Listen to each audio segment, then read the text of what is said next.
Hey guys, this is Tom Kitterman. Welcome back to The View from Mars Hill, where we do apologetics for patriots.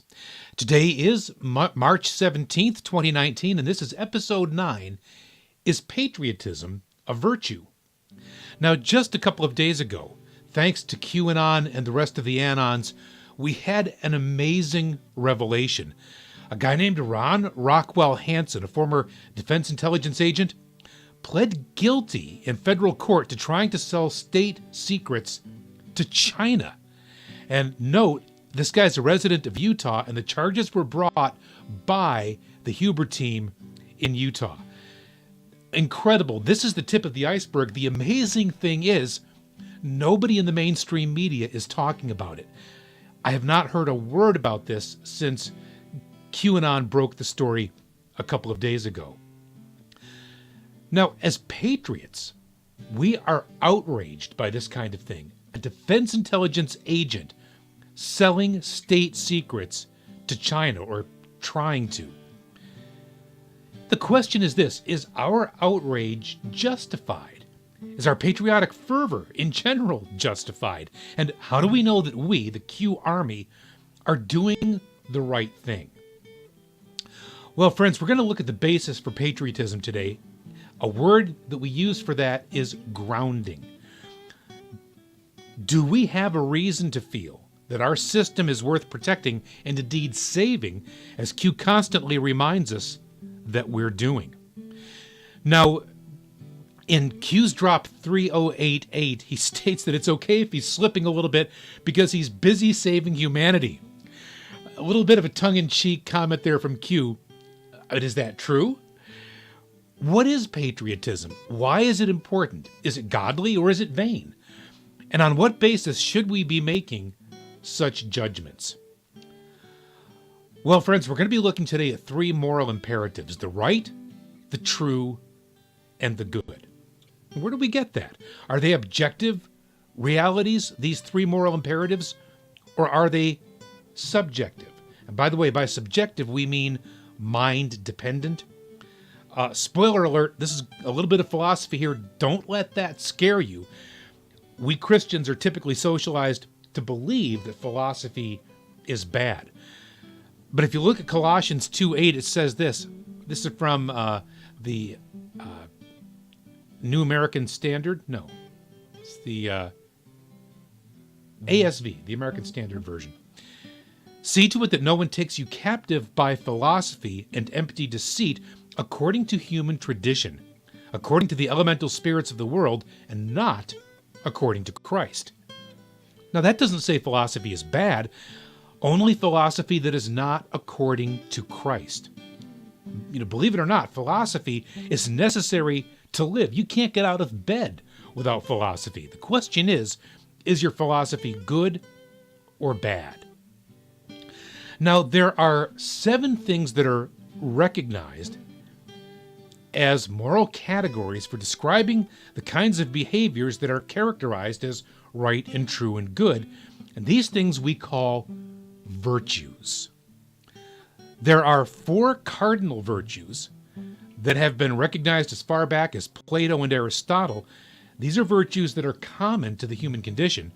And then there are 3 theological virtues that have been in evidence since the advent of the Christ, and which can only be appropriated by his people.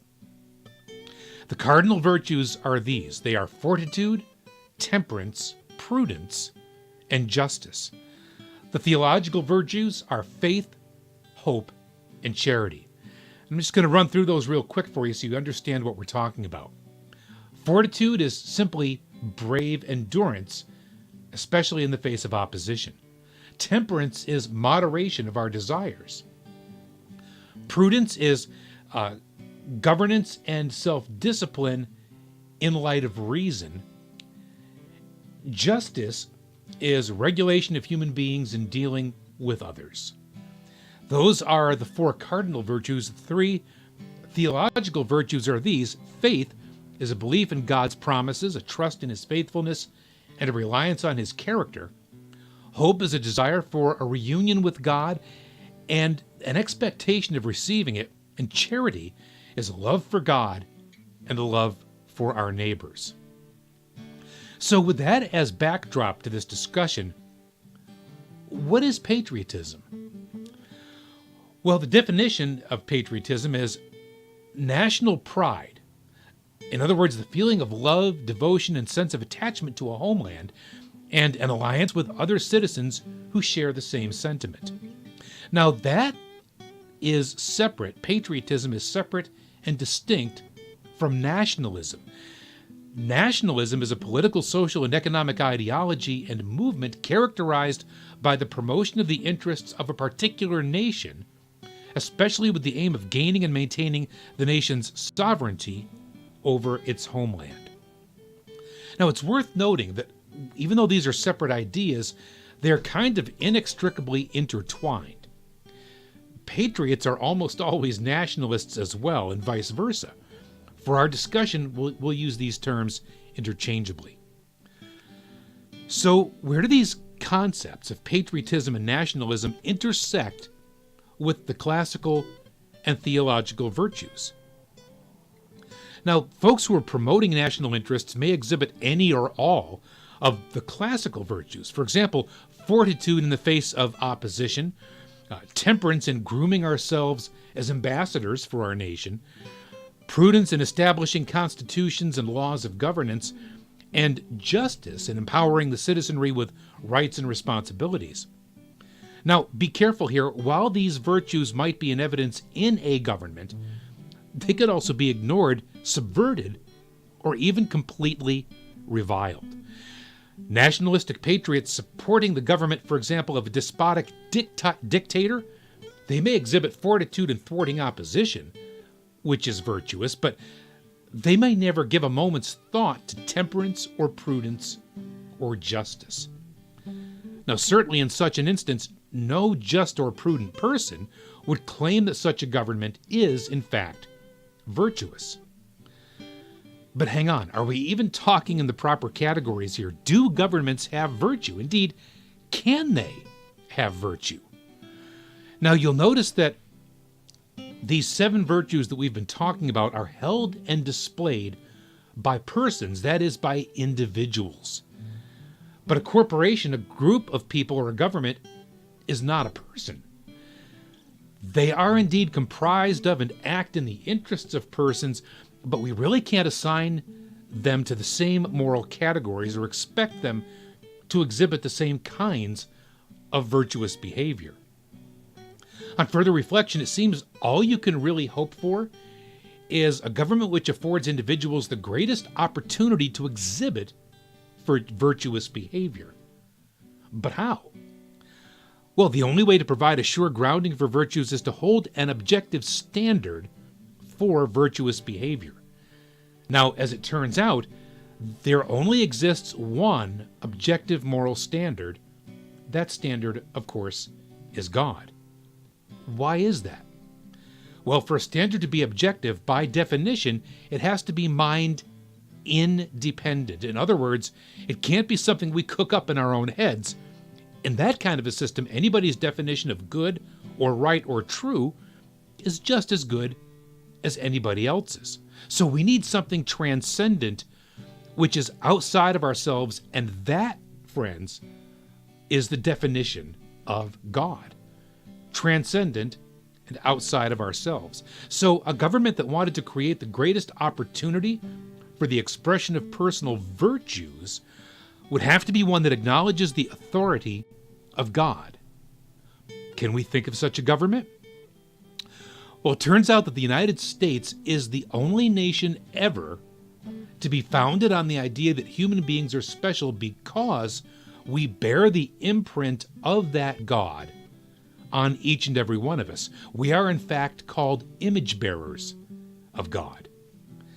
Now, this notion is enshrined in the Declaration of Independence in the phrase that we are endowed by our Creator with certain unalienable rights. Now, think of that word unalienable. That means they can't be taken away. Why not? Because they are given to us by God, and God doesn't change. God is faithful. So implicit in the Declaration is the notion of faith, a belief in God's promises, a trust in his faithfulness, and a reliance on his character.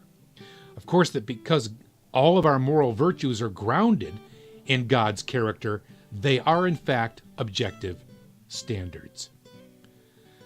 No other system of government proceeds from that belief. In every other system, liberties are assigned by the state, and as such, they're held only at the discretion of the state.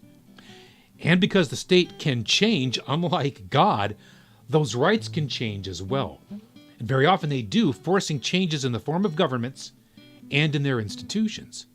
Now, in America, the government is not the ultimate authority, but the people. The government derives its power from the consent of the governed, and this is also unique in history, where every other system has a top-down architecture of power. Let's look at one other phrase from our founding document. It says that one of the rights we enjoy is the pursuit of happiness. Well, what does that mean? Backyard barbecues and shopping at Target? No, the founders used that term, pursuit of happiness, to refer to what they called the good life. In other words, the virtuous life. Amazing. Our Declaration states right up front that it is intended to support personal virtue, and this, by the way, is also something that is unique in history. There is one other Christian virtue that's supported by the U.S. government. It's what Thomas Aquinas called the most excellent of virtues, the virtue of charity. Charity encompasses both our love of God and our love of our neighbors. It's the virtue of charity which allows us to ascertain that, as it says in the Declaration, that all men are created equal. To bolster and give legs to that notion, our Constitution contains a Bill of Rights that confirms and secures that equality for all of us. Now, at this point, many people will start squawking about slavery and women's suffrage. Come on, nobody denies that there were aberrations in the application of these virtues. But neither can anyone deny that in our system of government, we have a remedy for such aberrations, since the government holds power only through the consent of the governed.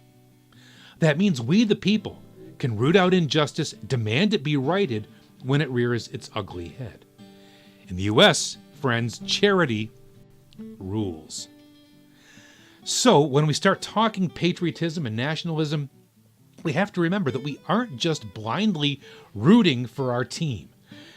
We have something that is unique and precious that has to be preserved and protected. Injustice has to be rooted out at every level. Prudence and justice must win the day, and true patriots will demand the expression of those virtues through their brave endurance, their fortitude. Finally, by faith in God and reliance on His providence, we will stand together to assure that all men are indeed treated as equals and that the good life is truly within our reach. That's all I've got for today, friends. Hope you enjoyed it. Please like this video. Do leave me a comment. I would love to know what I could do to make this channel better, or you can tell me what topics you'd like me to cover for you. Please also subscribe to the channel and ring the bell for notifications so you know when we make new posts. That's all for today. Thanks a lot for being here. God bless. I'll see you next time here on The View from Mars Hill.